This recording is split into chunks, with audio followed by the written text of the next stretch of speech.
Hi, everyone. Welcome to another Prevent Connect podcast. My name is Tori Vandelin with Prevent Connect, and we'll introduce our guest in just a second. But I am super excited to have my colleague and co host, Ashley Klein Jimenez, on this podcast. Ashley, how are you today? Hi, Tori. I'm doing well. Thank you. How are you doing? I'm doing great. Caffeinated, happy to be here. um, So, on this podcast today, we are so excited to talk about all things Sexual Assault Awareness Month 2021. And our guest today is Susan Sullivan. So, Susan, welcome. So excited to have you here. Can you introduce yourself, your role, and what organization you're joining us from? Yes. Hi, Ashley and Tori. I'm Susan Sullivan, the Prevention Campaign Specialist for the National Sexual Violence Resource Center, or NSVRC. So I'm a member of NSVRC's communication team, where my main role is to develop the Sexual Assault Awareness Month campaign theme and content. And I've done that for the past 5 campaigns, as well as the upcoming campaign this April, which will be the 6th I've worked on. And I'm looking forward to chatting with you about it today and hopefully answer some of the questions your listeners might have around what to expect for SAM this April. That's great. And so happy to have you back. I know we've had you on our podcast at least a few years, a few previous years to talk about Sexual Assault Awareness Month. So happy to have you back for this year. What is the National Sexual Violence Resource Center's theme for SAM 2021? The theme is we can build safe online spaces. And it's all about preventing sexual violence online. So now that so many of our interactions take place behind screens, it really only made sense to bring awareness to the issue of online sexual harassment and abuse this April, and also to get conversations going about the role we all play in preventing these forms of abuse. The theme, we can build safe online spaces, also draws attention to this idea of building or of creating. And that's because we wanted to recognize that, we're all still very new to interacting this way, especially with the way things have accelerated since the pandemic. We're all in this new space together. And because of that, we have this opportunity early on to set up healthier norms and expectations in these online spaces. So even though the campaign looks forward in a lot of ways, I should mention that it also gets back to basics in a lot of ways. And it gets back to basics around the foundational concepts of sexual assault awareness and prevention. You'll notice on the SAM website, we have colorful graphics defining things like key terms related to sexual assault, such as consent, trauma, grooming, and more. The campaign focuses on what those principles are and then gets us thinking about how they play out in online interactions and spaces. And the content also features actionable steps. So whether that's around practicing digital consent or keeping kids safe online, practicing community level prevention online, all of these actions contribute to how we build safe online spaces. That is so smart to have this theme centered around this, new experience that we've been going through for the past year, and how it's had such a dramatic shift in the ways that we socialize, the ways that we work, the ways that we learn, with everything being predominantly online. So I think it's so great that you all are providing really concrete resources on consent and boundaries and sexual assault awareness and prevention online. So part of that theme includes digital consent, boundaries, and just everyday online consent, which is so, so great and necessary right now. I also feel like when we're talking about the conversations that people have had around consent and boundaries, those conversations may be a little more prominent for folks, a little more front of mind for folks, because we've had a lot of skill building in the past year of navigating, negotiating, and having conversations about consent and boundaries when it comes to things that prevent the spread of COVID-19 or things that are risk reduction. Like I think about having to have a lot of conversations about boundaries with friends. Like, I care about you a lot, but you just hung out with people that I haven't been hanging out with in person, so let's not see each other in person for a couple weeks. Or even feeling, which it's been an interesting practice and interesting to see being able to tell strangers like, hey, can you back up out of my personal space? I need you to give me 6 feet, please. So I think we've had a lot of practice in consent and boundary setting.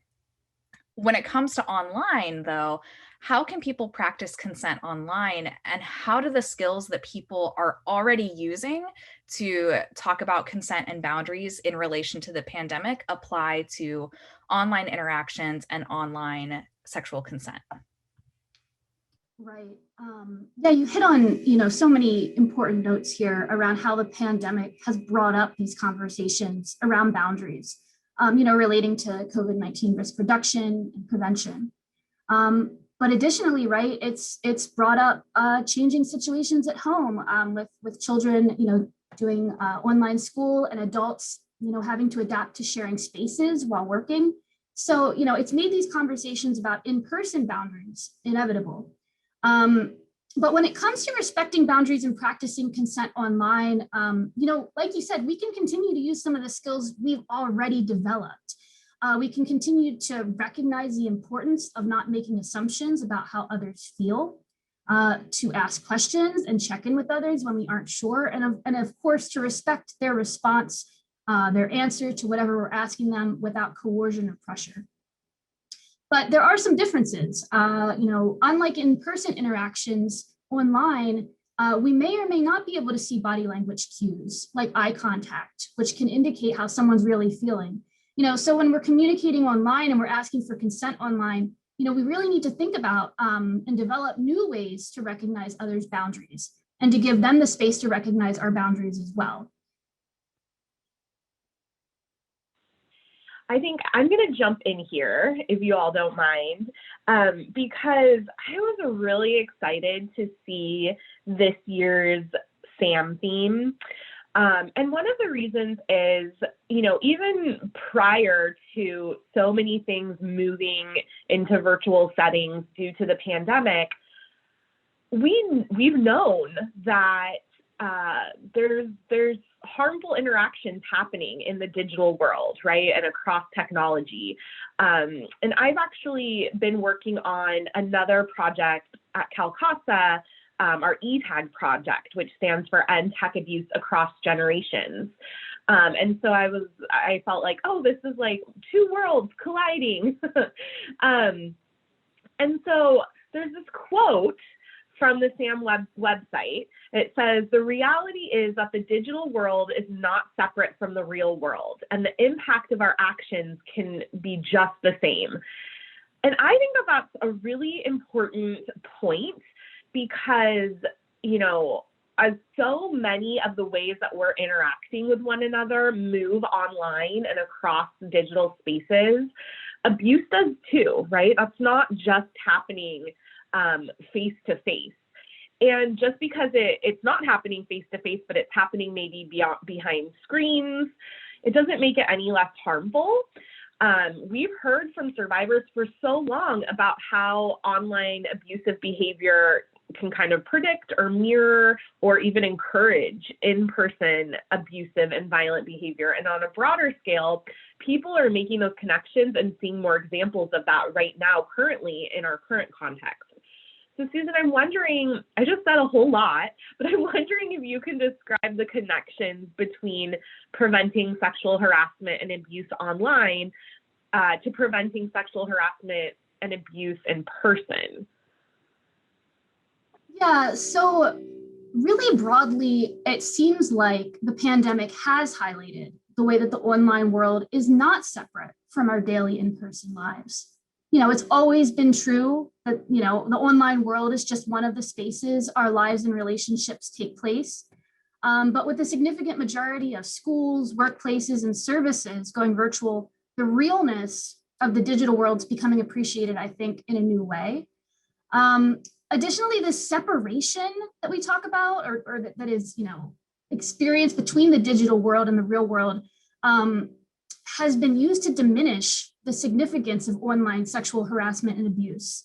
And as you've mentioned, survivors have talked about for so long the significance of these abuses and how too often their voices have been dismissed. And so what we know, though, is that anywhere sexual harassment and abuse are tolerated creates conditions for sexual violence to thrive, and that attitudes, beliefs, and behaviors that degrade and dehumanize and contribute to sexual assault are the same, whether they're in an in-person setting or online. Totally agree, Susan. Thank you for that. I also think that kind of diminishment of the harm and the trauma that can be experienced through experiencing digital or technology facilitated abuse sets up that norm that it's not that big of a deal. So I love that, you're really looking at it as this is a bigger reflection of the norms in our society. Thanks for listening. Check out part 2 of this podcast, available now. All resources mentioned on this podcast are linked where you can find this podcast on our website.